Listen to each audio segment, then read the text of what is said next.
I understand it, this is your first time here in Malaysia. Yeah, it is. It's my first trip. How has your experience been so far?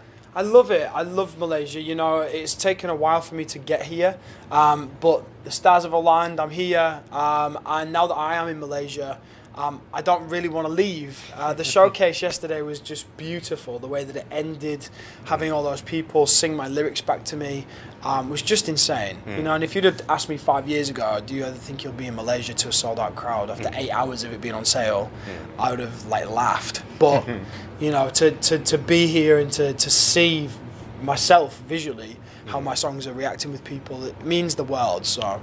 Very, very happy that I'm finally. The energy yesterday was just so great, and when Dancing on My Own came out, when you started singing the first few notes, I think we all just went nuts, you know. And speaking of Dancing on My Own, my question is, how often does Calum Scott dance on his own? Oh God, I don't think Calum has ever danced with anybody.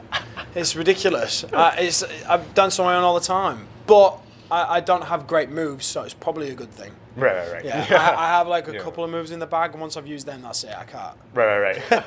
Yeah. So with Only Human being such a huge hit here, you know, double platinum, congratulations. Thank you very much. You know, so my question is, because I believe you wrote every song in that album. Yeah.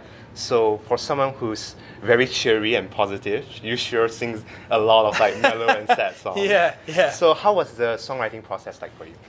Songwriting for me is a therapy, plain and simple.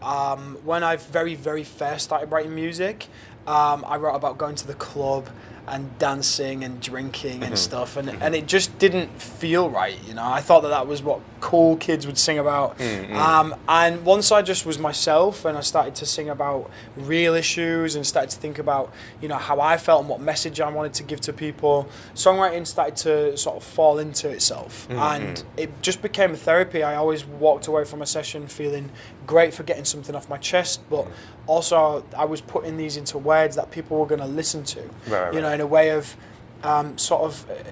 inspiring people, I guess. So yeah, songwriting's incredibly important to me.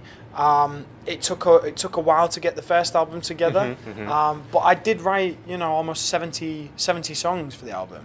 Wow. So then to try and get that down to 12 was even harder. Yeah. So I'm probably going to face exactly the same problems with my second album. For the second album, yeah. I haven't run out of things to say, that's for sure. Yeah, I think our Malaysia fans would love to hear the outtakes. Yeah. So on the topic of Malaysia fans, my last question is, do you have any message or wishes you would like to give to your Malaysia fans? Oh my God, absolutely. You know, like I said to you earlier, 4 years ago, I would have never have dreamt I would be in Malaysia, let alone with a room full of people that had been waiting to see me for the past so many years.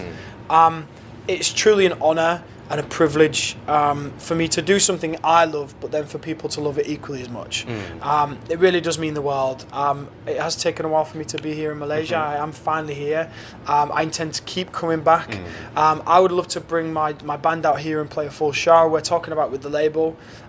Great. Yeah, because I feel like you guys have waited long enough. Yeah, you know, and I think we would love that. We would love to have you keep coming back here. Thank you very much. All right, thank you so much, Calum. Thank you.